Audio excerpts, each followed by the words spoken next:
Celtics Beat is brought to you by Prize Picks and the Game Time app. What's up, everybody? Welcome in a new edition of Celtics Beat. Great to be here with you. Adam Kaufman, Evan Valenti, and a good friend of the program who's been on with us in a little while, so it's good to have him back. He once hosted this show, as a matter of fact. Jared Weiss from The Athletic. Jared, how are you, pal? Hey, yo, I'm good. It's rainy. I wore pants for the first time, like on purpose, in like 4 months.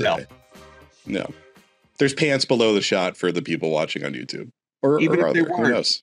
Doesn't matter. Doesn't matter. Has anybody ever done the no pants Zoom before? I will admit I've never actually done it. Well, what do you mean no pants? Like truly sitting there in the buff, or like just underwear? Just underwear. Sure, absolutely, more than once. Why would I wear pants on a Zoom? Yeah, I mean, you can't see anything. I'm not angling my camera down. Just I say that as I'm currently wearing pants, but that's only because I have to rush it. Of my house, yeah, I've got sweats on, or not sweats, but like I don't know whatever that mesh material pant on right now. I'm comfortable. Wait, Kaufman, you just broke the illusion. You're sitting in front of this gorgeous view of downtown Boston. We all presumed you were sitting on top of a hotel right now, and you already said it was raining, so you gave away all my secrets anyway. It does look nice. That's true. That's true. Beautiful day in the Boston skyline. So, as you can tell, there's only so much to talk about with training camp approaching. I do want to, this is not going to be a conversation, but I do want to say happy birthday to the departed Red Auerbach. If, anyone was going to put together and we're not, for the love of God, we're not going to do this, but if someone was going to do a Mount Rushmore of figures in Celtics history, he's on the mountain. So happy birthday, Red, for sure. And I guess happy retirement, Adrian Wojnarowski. I feel like, this is big news in the media industry. We should bring this up. I mean, when I think of some bigger moments in Celtics transactional history, namely the is Al Horford coming to Boston? Oh, wait, he's going to Washington. No, wait, he's going to Boston. I think of Adrian Wojnarowski for sure. But really, the bigger thing is I got to ask you, Jared, because you're in the media space, you're a writer, you're a newsbreaker. Are you showering with the phone pressed up against the glass so you can see updates? Are you going to the urinal holding your phone in one hand and your member in the other so you make sure you don't miss anything big? I mean, the tribute that Adam Schefter gave Woj about the life he has lived on his way out the door.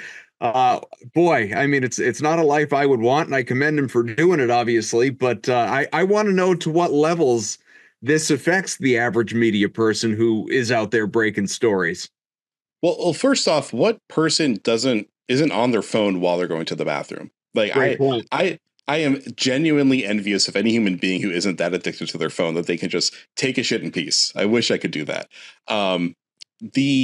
So what's funny about what Schefter was saying is that I think all those things would have been noteworthy like 10 years ago, but nowadays it's just normal. Also, any relatively new phone, I think, is waterproof, so you can bring it with you into the shower. Fun fact, I've never done that. Well, it's funny, actually, my phone screen was broken for like the last 8 months, so I haven't been able to do that because I was so scared it was going to get it ruined. I found out I actually have insurance that covers the screen repair, so I just got it fixed, so life is a lot better. But I do remember before I was a actual reporter, I went to the Sloan Analytics Conference in Boston years ago, and Woj was speaking there, and that was back when I was like, oh, cool, Woj, instead of like, oh, that's the guy I'm competing against. Well, unsuccessfully usually. And he was on some panel, and he was talking about, this is probably 10 years ago, how he had his wife like built a shelf in their shower so he could put his phone there. And that was like, everybody thought that was crazy at the time. Now it's like, I have a little space in my shower, kind of like on the door frame where I leave my phone. So during busy season, I absolutely take that with me. Sometimes I shower with my Apple Watch on just so I can get the notifications. But I think during transactional season, for sure, I am not detaching from my phone. I have the screen up so I can see what's coming through while I'm in the shower. I also like a good long shower, so I probably wouldn't be able to get my work done if I wasn't doing it. So you're not special, Woj, while you're doing that. Like I'm sorry, Ev. I'm fascinated by this dynamic, and I don't think it's unique. I think there are a lot of people out there that are doing this. Like you said, it's sort of been normalized in the transition, especially or the industry, especially in the day and age of social media and where we're at. But still, like I don't know. I mean, Can you just not like go to a movie and disconnect for 2 hours during a busy season? And just, yeah, I mean, you really like going to sleep at night must be a stressful endeavor on, Yeah. hours around trade deadlines and free agency. No, I mean, I'm not one of those superhumans like Woj and Shams who can just like, when they say pull an all-nighter, they mean like I literally never went to bed and I've been awake for 48 hours straight. Like I can't really do that. I did that when the Celtics won the championship. I think I got home that night from work at like 11 a.m. and I was basically in a coma for like 2 days. Like I'm not physically capable of doing that stuff. I guess I was when I was younger. But for me, during those busy transactional windows, I'll go to bed at like 2 a.m, set my alarm for 7 a.m. I'm like, all right, I'm going to get 5 hours of sleep. So at least I can function the next day and my brain works. And then I'll wake up after an hour freaking out and check my phone. I'm up for 2 hours after that. So I go through that anxiety. I assume, and for me, it's like I'm trying to get something. And, sometimes I'm successful. A lot of the time I'm really close. And then somebody beats me to it from that kind of like super reporter pool. For those guys, they're like actually on it and they're involved in it. So it's like if they go away from their phone for a few minutes, they will miss something. For me, it's like I'm just trying to make sure that I don't miss something. And usually if I'm away from my phone for like 10 minutes, I'm not going to miss anything. But yeah, if I put my phone down during busy season for 2 hours, something's going to come through that I'm going to be behind on.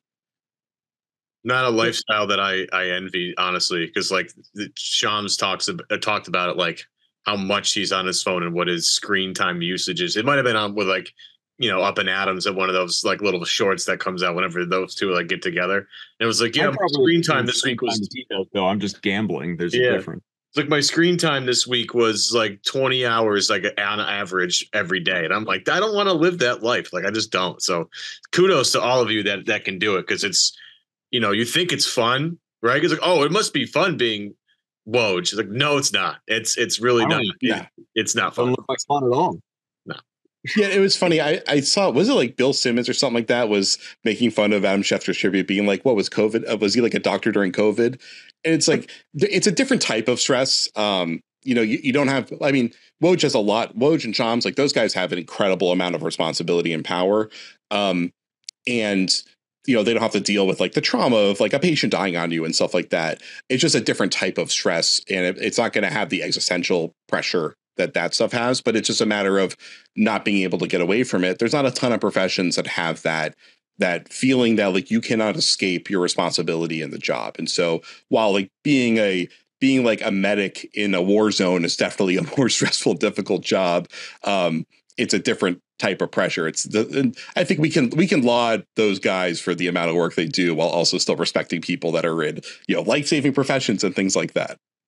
Yeah, I think for me, and I'm sure I didn't listen to Simmons, but I'm sure this is what he was getting at. It was hilarious, to Bill's credit. That's great. I bet it was. I couldn't, if people can't tell watching or listening, I truly could not have more appreciation for the job that Woj has done for decades. And I mean, there's like, we all talk about the Woj bomb and having the notification set on Twitter, and truly like, you see someone report a story and it's like, well, has Woj said anything yet? Like, so there is a power and influence and credibility and all of that comes along with what he has done, what Shams is doing, what, people, like so many others that, attempt to do at that level within the industry, which is not an easy thing, obviously. And you think of the Schefters and the Raps and that in NFL and others in other sports. But at the same time, the announcement, not from Woj, the reaction felt a bit over the top, to where like I was a little late. I was doing other stuff, whatever. So I was a little late to social media and I missed the initial announcement of retirement. And I just start seeing all of these, effectively, for lack of a better word, eulogies. And I really thought for a hot second, Woj was dead. That was what all the tributes sounded like, when it was just, so grateful to the man that he's gone, like he's complete. And I don't know, at a certain point in time, I think we overdo the moment a little bit. I mean, he truly yesterday got to kind of live his own funeral, and like, credit to him, I guess. But I don't know, like, no one's going to miss me like that when I'm gone, outside of family and friends, certainly not in the professional world. And we're all replaceable. Even Woj, like, he's going to go away and Shams is going to replace him and someone's going to replace Shams eventually. Like, that's just the way it works. But I don't know. Some of this stuff, I'm rambling, but it gets a little over the top, Jared. I mean, I know I'm not going to get that kind of reception when I retire one day, so or maybe I will. Get it from us, Jared. That's right. I just want the Celtics to be eulogy. I mean, I don't really have much of a relationship with Woj personally. Obviously, I've competed against him on a lot of stories, and I think that Woj, for the people that he was allies with, there's an incredible amount of respect and gratitude and appreciation. And there's a lot of people that speak incredibly highly of him. And as much as he's probably a shark and ultra competitive, it's like you can't get to where you are in an industry like that without also being empathetic and caring and and really touching people's lives as well. And so I think that hearing from like people at ESPN, both publicly and privately, it seems like with him, as much as he's an extreme competitor, he also did a lot of things to really enhance people's careers and lives and stuff like that. And I think that's a huge part of it. And then it's also just that like he was a massive pioneer in our industry and completely changed our industry.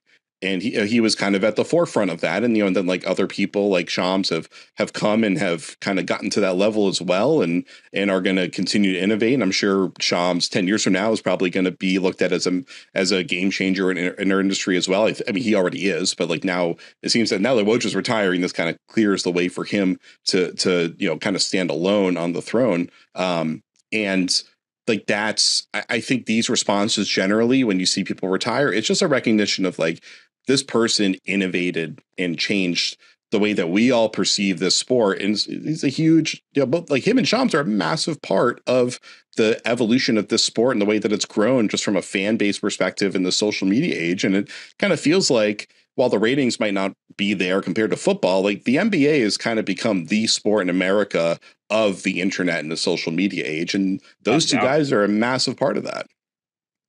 No, it's for sure. And it's been that way for a long time, in part because Adam Silver and so many others with the NBA, like they get it. They understand the importance of social media and don't, place restrictions on putting highlights out there and don't crack down the same way that leagues like the NFL do. That matters. I mean, that's why when it comes to that stuff, NBA is absolutely king. I just, and we'll move on from this because I'm sure our listeners are already bored from it. I think people are different, in the way that whatever you cover, whatever industry you cover, but locking in on what we're talking about now, people are very different in the way they do their jobs. Like, I hope I'm, not being disrespectful in saying this. I know you've broken lots of stories, but I don't think of you as a newsbreaker in the way that I think of, Woj or Shams as a newsbreaker, but I don't think of them as journalists and storytellers and creative writers in the way that I think of you in that way. So it's just like everyone is different in sort of the lanes that they carve out within this business. And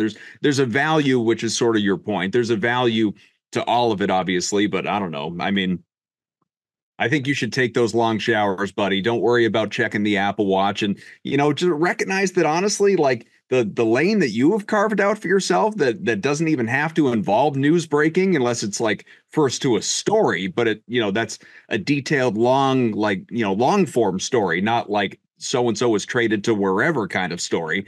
You're already hitting that out of the park on a daily basis, bud. And it seems like it would be a somewhat less stressful life to live.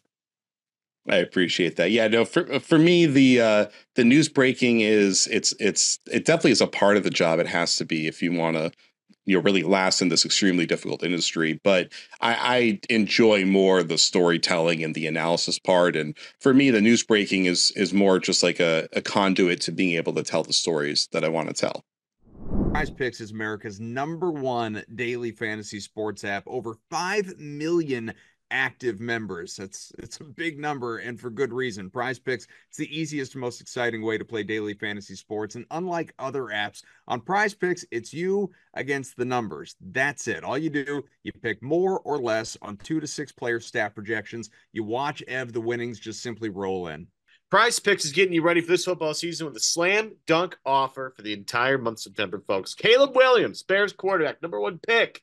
All he's got to do is notch 1 passing yard at any game the entire month of September. Just one, Kaufman. Just one. That's it. Any game in September, 1 passing yard. Use that pick with any other combination of stat projections to start building your bank account today. All right. Well, Prize Picks is the only real money daily fantasy platform with an injury insurance policy. So your lineups, they stay in play even if one of your players does get injured. If your player leaves in the first half, doesn't return, Prize Picks, well, they keep your picks still alive, which is a wonderful thing, obviously. Download the Prize Picks apps today. Use code CLNS. Get $50 instantly when you play $5. Get $50 instantly when you play just $5. Code CLNS on Prize Picks. Again, get $50 instantly when you play $5. You don't even need to receive to win to receive the $50 bonus. You just get it by playing that $5. I mean, truly, find me a better deal. I'm not sure you can. It's guaranteed. Prize Picks, run your game. All right. Well, speaking of stories, we're running out of them as it comes to the Celtics and what to expect this coming season. Again, training camp is coming and games in Dubai are coming and media day is coming, which is something I was saying to Ev, before we started up. Like, I used to be so glued to media day and listening to all the interviews and the quotes and, whether it was the public setting interviews that happened in front of all you guys or the private ones that were just on like the NBC Sports Boston and Celtics.com sets with D'Amico and, formerly Pflugrad and whoever else. I don't know. I guess I'm no less interested in the team. So for anyone out there watching or listening, don't confuse that. I'm a little less interested in some of those interviews, in part because I feel like, one, they won a championship, and we've been hearing from these guys all summer long with no delay. And also, there's just not anything they can tell us right now that would be especially interesting. Like the last couple of years, it was, well, all right, Ime's gone. How are they going to react to that? For sure. Or, hey, they fell short in the finals. How are they going to react to that? Or how are they going to bounce back from year one under Joe? What are the expectations year two? And they've made these roster changes. Smart's gone and Williams is gone. The other Williams is gone. You brought in Kristaps. You brought in, Drew. Like, what is this going to look like? But they're just running it back, chasing a championship now, which is awesome. That's a great spot to be in. But in terms of like media day and the ramp up to the year, we've talked about everything. Like, everybody's stories out there right now are, your big questions going into training camp. We've hit all this stuff, Ev. It's the, how's Mazzulla going to keep everyone fired up? And how are Jay and both the Jays, Tatum and Brown, going to respond to offseason disrespect at the Olympics and, lack of MVPs or all NBA or whatever else? Like, what for you, Jared? Because I know you've written recently as well, both for The Athletic, and you could see his work in the New York Times about, the big questions entering the season. I mean, truly, what is the biggest question in your mind going into the year that you truly find interesting? It's a good question. I think the Jalen and Jason thing is what I think will be most interesting to the public, just because it's the one underdog uphill battle aspect to what these guys have. I think that nobody gets too interested in a, like, can't this team repeat kind of thing, because it's like they already won, so like of course they can repeat. But at least Joe is making it interesting. Like when he was talking to Corrales and he wanted the red dot on his forehead and stuff like that, like at least Joe will find a way to make it fun. And like Tatum, he's spoken The Athletic about the whole Olympic experience. I think he did an interview about it also right after the Olympics. So he's kind of talked about it for the most part as much as he can. And he'll get asked about it again, but there's not a ton of new ground to break there. I think Jalen, who's just had a pretty active offseason, he's the one there's going to be the most to talk about with him. We'll see if someone asked Derek White about somebody trying to get in a fight with him at the Colorado football game. that was I don't know what happened there. I haven't even asked anybody about it, but like Derek White of all people getting in a fight is definitely shocking. He's generally he's like the nicest, most gentle guy. But so your cousin from Boston. Yeah, there's that. He's your buddy from Boston, and Porzingis.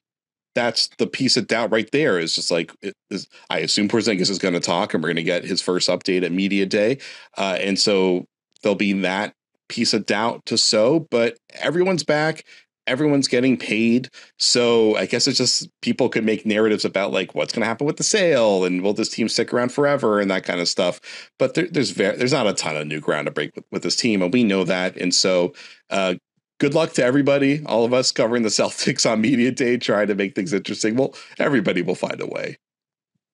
One of the things that I think is interesting about this upcoming season, Jared, and I like the fact that you're on for this because you have, I think, a little bit better insight than most people that cover this team. Like, just they had a great season, historically amazing. You know, you can break down all the numbers as much as you want, but in year 2 of this, there needs to be some sort of evolution. There has to be something that's different, something that's changed, something that's better than the year previously. And again, you're a guy that dives into the X's and O's and you can really explain it extremely well to the audience. So I'm asking you, Jared, what are you expecting for the second iteration of this group? Are we expecting any big dramatic changes in your conversations with people across the league? Or is this like one of these things where it's like, nah, they're probably just going to do the same thing, maybe some slight tweaks here and there, but for the most part, they're going to be relatively the same unit because, you know, they were so good last year. Why, you know, don't, if it's not broken, why fix it? You know what I mean? No, I mean, something has to change because they don't have Porzingis for so long. And so last year, they kind of just rode this wave for the first almost half of the season of, we have KP and we can pretty much use him wherever we want. And so for a couple segments of this game, we're just going to slow it down to just KP working out of a post up from anywhere on the court, essentially. And that just, it made things so easy for them because they finally have this way to get through lulls in the game. And they're not going to have that for a while. And so they probably have to change things up about the way their offense operates early on. And like, I know that obviously they played well without him. They won a championship. So like, that's pretty good. Right. But it's going to be different during the regular season because like one, the way that they have to pace guys, they can't just play Horford a ton of minutes. And Horford, while he obviously should be able to do, I think, a lot of what he does, once you get past Horford, the offensive versatility is extremely limited with their center rotation. So Mazzulla is going to have to do something a little bit different than what he did last year. And also what they did last year, teams were probably had trouble preparing for it for most of the season because what they were doing was a little bit unique and they were so versatile. But you give teams an off season to go through all of that. They've got their ideas of how they want to attack it. It's hard to defend a title because it's hard to still be ahead of the curve against the NBA unless you have like Steph Curry and Kevin Durant. And then you're like, whatever, we'll just hit a million shots. Celtics aren't quite like that. And so there's definitely room for regression with this team. And I think if they regress, I think they kind of just fall back towards being at the front of the pack as opposed to having a gap between them and the rest of the league. But Joe Mazzulla has proven to be shouldn't say pretty creative. He's really creative. He's really creative. He's really ambitious. He likes trying stuff. He's really good at fitting how he thinks to the roster. And I think the fact that they have effectively the same roster this year means that he doesn't even have to learn how to make things work. And so whatever other ideas he had, they're probably implementing those this year. And they're gonna have to do something different. And I think what's good about this team is that while they were so much like, we'll just play out of whatever based on what the personnel is. Their personnel, not only are they versatile enough to do that, they're also skilled enough that if they want to be like, we're going to force the opponent's hand and not just react to how they're playing us and actually play the way that we want to, they still have a bunch of ways that they can do that. I appreciate too that with Joe, I feel like, and we've done this a fair amount, I guess, over the course of the offseason, but I just don't think we can praise, laud, discuss Joe Mazzulla enough. You know, there are a lot of people that still have their doubts. There are people that I still see it on social media. Like even today, you know, I was, you know, in the search engine on Twitter, you know, search Celtics and like immediately something popped up again, comparing Mazzulla to Ime. I don't get it. I don't know why you might, if you are out there, still have a preference for the reverse, especially in the wake of winning a championship. That to me, at that point in time, becomes less about coaching and more about, I don't know, you just have a personality issue with Joe Mazzulla or something like that.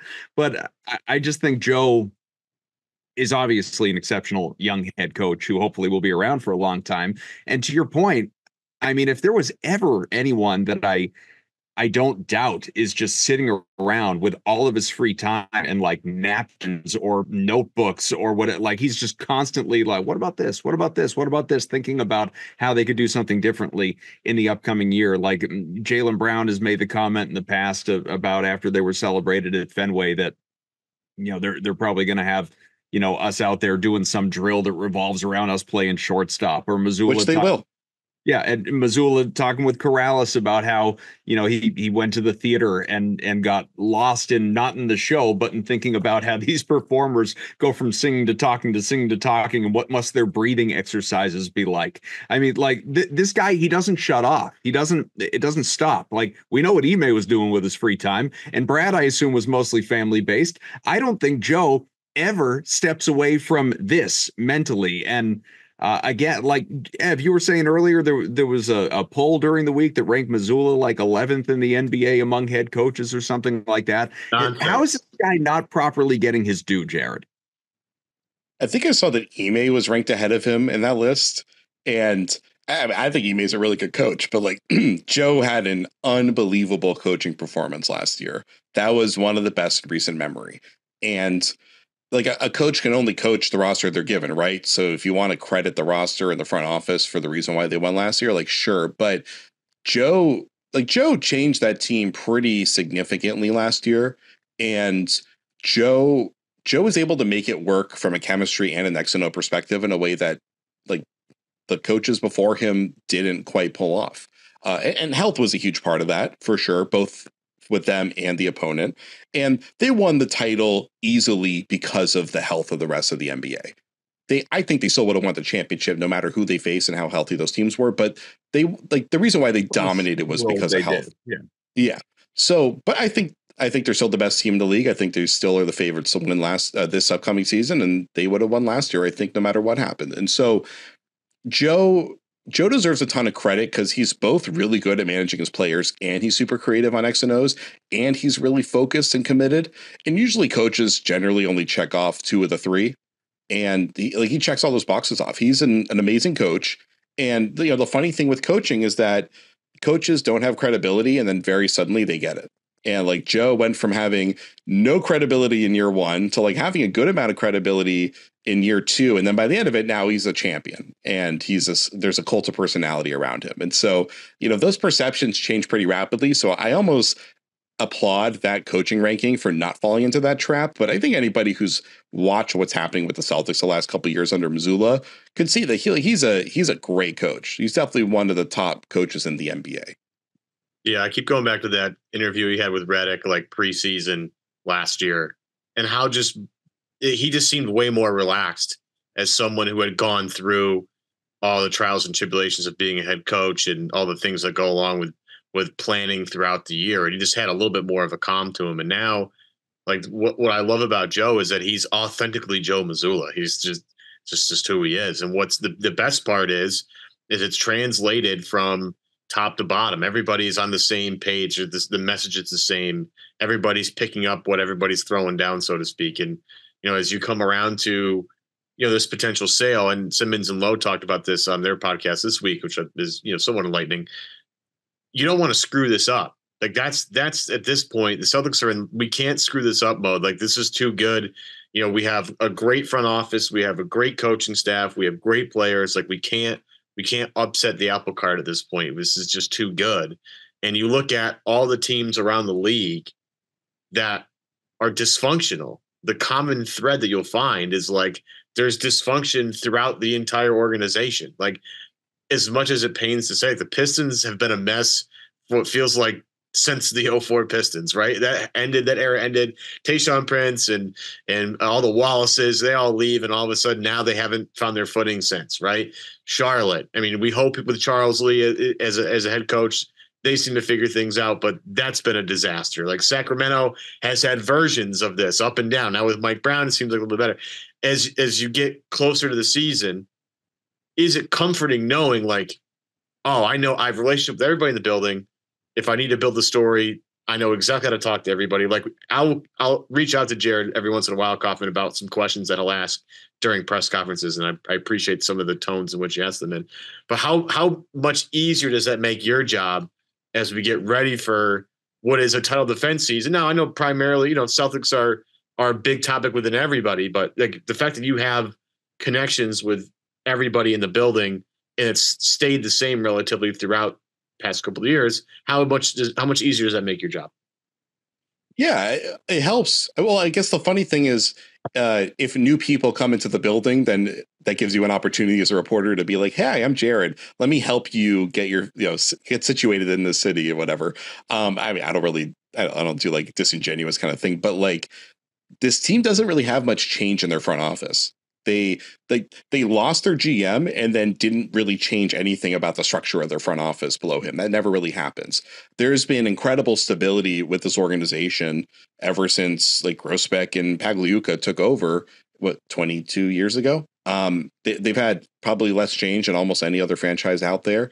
And that's a big part of why they've been consistently good, is that because their front office personnel has pretty much stayed the same for a while now, they don't have new front offices come in and shift direction and clear house. And a lot of the time when a new front office comes in and they want to clear house on everything, it's not an efficient way to get business done. So you lose value there.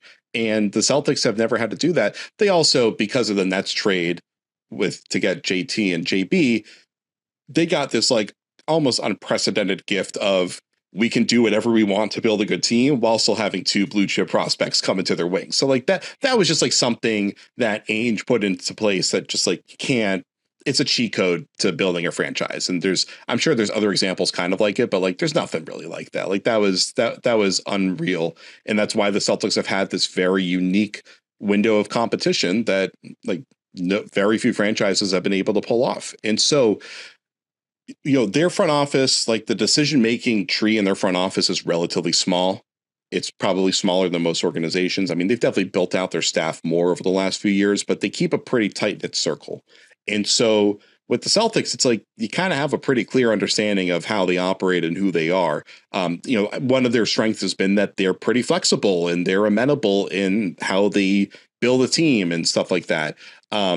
You look at like a few years ago, they had a window where they had basically like four wings, and they're kind of building like almost like a 4-wing lineup with Horford at the 5.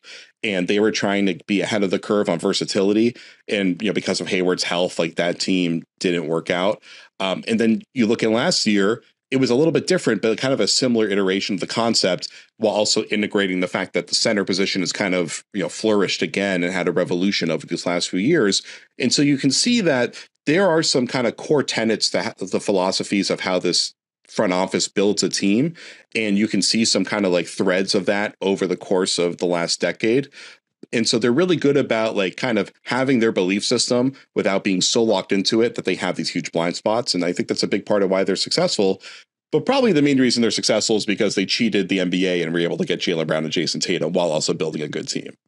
And we're powered by Game Time. Football season, it's here. Don't let people tell you football season's coming, because listen, the college football season, that is, literally days away. And the NFL season, that is beginning September 5th. It is right around the corner. The time to start planning is coming up. The season with our friends over at Game Time, a great opportunity to get out to games, obviously. Game Time is a new feature. It is called Game Time Picks. Makes getting tickets to see your favorite teams, like the Patriots, for instance, play live so easy. So incredibly easy, Ev. Game Time Picks filters out the fluff, okay? Shows you incredible deals on great seats. You don't have to waste time searching through thousands of tickets. There's so many other places that you get bogged down. Game Time, it just makes things so easy. Yeah, my favorite part, I was scrolling through it the other day, and I was like, this is what's really great is sometimes you have a significant other at home, Adam. Some of us do as well. And sometimes you look at your significant other and say, what do you want to do today? Because I don't know. What do you want to do today? Well, guess what? Game Time has something for you. You can be a little spontaneous. Get a little inspiration from Game Time. Let them help you with their This Weekend tab. Scroll through and find some events that are, around your area. They'll give you the price of everything. You can grab your tickets, have them right on your phone out of the house. It only takes a few minutes for you to do so, and curation makes it easier to save more on sports, concerts, comedy, theater. All of it is shown up front. No surprise fees at checkouts, which is my least favorite thing about buying tickets anywhere. And you get a panoramic view from your seat in the app before you buy Kaufman. It's just way easier. Take the guesswork out of buying tickets. Use Game Time. Download the Game Time app, create an account, use the code CLNS. Again, that is code CLNS for $20 off your first purchase. Terms apply. Again, create an account, redeem the code. It is CLNS, $20 off. Download the Game Time app today. What time is it? Game time. Let's get back to the show. And a great team, a championship level team that, went out and won, like you said, and we've all discussed, is obviously positioned to go and repeat. And so you mentioned it earlier. Can they repeat? Of course they can repeat. They just won. They brought everybody back. And yeah, there are some injuries, but they're not going to be season-long injuries, you hope. I mean, Kristaps going to be back, and Horford is going to be load managed until he's not, and you get to the playoffs and all of that. You just hope come April, you're a healthy team. That's the bottom line. Whatever happens before that happens. But if you were looking at it right now and knowing full well that it's hard to go back to back, team hasn't done it in a handful of years in the NBA, and that luck is very important. There was a lot of bad injury luck over the years under Brad Stevens, especially. If you're taking, Celtics or the field after what we saw last year going into this year, who do you think wins? Well, statistically, ever picking one team over the field is supposed to be wrong, but that's annoying. So I'd pick the Celtics, I think. You look at the field and the teams that you feel like are really built at this point to win a championship are New York, OKC, and I guess Denver. Just I'm never going to rule out Denver. And then Minnesota, Philly, and then, tell me who I'm forgetting off the top of my head, but those are the teams that kind of jump out as also certainly people would like us to say Dallas or Phoenix. Yeah, Dallas. I won't put Phoenix there yet, but yeah, Dallas I'll put there too. Just Dallas, I thought had a pretty bad finals, and so there's still a lot of upside for Dallas to play really well. So yeah, then you look at the Phoenixes and the Milwaukee's, those are teams that certainly can pull off a huge bounce back for sure. And then maybe Indiana, all their players still play really well, and they win 75 games just because they have a 12-man rotation that's really good. So, and there's probably a team in the West I'm forgetting right now off the top of my head. Nah, you're Somebody good. Remind? Not Phoenix, not Sacramento. No, too early for Houston. You're doing fine. And the Lakers and the Clippers and the Warriors, I'm not considering them in the same stratosphere as teams you listen. And then, of course, there's the Spurs as Wemby wins MVP as he averages a quadruple double. So we can't forget that. Yeah, they'll be part of the conversation eventually, but they're not there yet. Yeah. And hey, maybe Memphis just has one of the great bounce back seasons ever. That would be fun. And sorry to Cleveland and Orlando fans. I'm not bumping your team up there yet, but who knows? Well, look, if we're talking about a championship contender, we can't name half the NBA. Well, you can. That's the way the NBA works right now. Dallas was, what were they, the 5th seed last year, and they made the finals. So you can name 25 teams before you're all right, technically we are done with the contenders. But the Celtics, not having Porzingis the first 3 months or whatever it'll end up being, it doesn't really matter. I don't think it matters for them because this team knows that they're going to be a top 3 seed pretty much no matter what they do. They know that they're going to have to kind of coast a little bit during the regular season. They know that's how it's going to work anyway. And they have more than enough time to get Porzingis integrated and up to speed. They've got months and months and months to do that. So they know that they're a team that's playing for the postseason, and they know that they are built for the postseason. So there's just there's nothing about the way that this, there's nothing about the current health prospects of this team based on what we saw last year to presume that they're not going to be positioned to win the championship again. And even if the rest of the league catches up to them, they still are built in a way that unless some guys have huge offensive regressions, they're still built in a way to win. I think it mostly comes down to Tatum and Brown. Are they still committed to playing the way they did last year? Totally agree. Not going to fight you on that. No way. You can fight me. I love a good fight. Go for it. Not about that. I totally agree. Look, they're loaded. They're loaded. They're loaded. And as long as everybody stays healthy, they'll be involved in the postseason. So they will be involved. I assume so. Yeah. Look, and they know what they're capable of when healthy. So there's not going to be this push like there's been maybe in the past quietly for a number one seed or X number of wins, or even necessarily having to have home court. Now, they're talented enough that certainly a top 4 seed should just happen naturally, barring some devastating injury, obviously. But whether they're the 1 or the 2 seed, like, who cares? It doesn't matter. What matters are they healthy when they get into the dance? And then, they can set themselves apart, obviously, and hope there isn't some absurd bad luck shooting the 3 or something. But I mean, what they did last year, and we've relived it enough times, maybe not enough times, is just, I mean, it's crazy. It's crazy how well built, how well rounded they are, and what they're capable of. And that's obviously of truly making a run. And when I say a run, I mean a title run, not just a run throughout this year. Multiple championships, which is what everyone's got their eyes on at this point. But all right, it's a good place to wrap there. Again, media day and training camp and all of it right around the corner, Jared. And I'm sure much more in store for you and your reporting and everything as we inch closer to the season as well. So we always enjoy when you hop on with us, and we'll look forward to whatever story you're pumping out next. Whatever. Anything you want to promote before you go, or should we just watch for you on social media? Yeah. Stay tuned. I got plenty more coming next week, so stay tuned. All right, beautiful. Get Jared on Twitter at Jared Weiss NBA, because that's what he covers, folks. For Evan, I am Adam. Thanks for watching. Thanks for listening. Thanks to the couple people that always tell me how long-winded I am on the YouTube page. We appreciate all of you. Rate, review, subscribe to Celtics Beat. We'll talk to you again next week.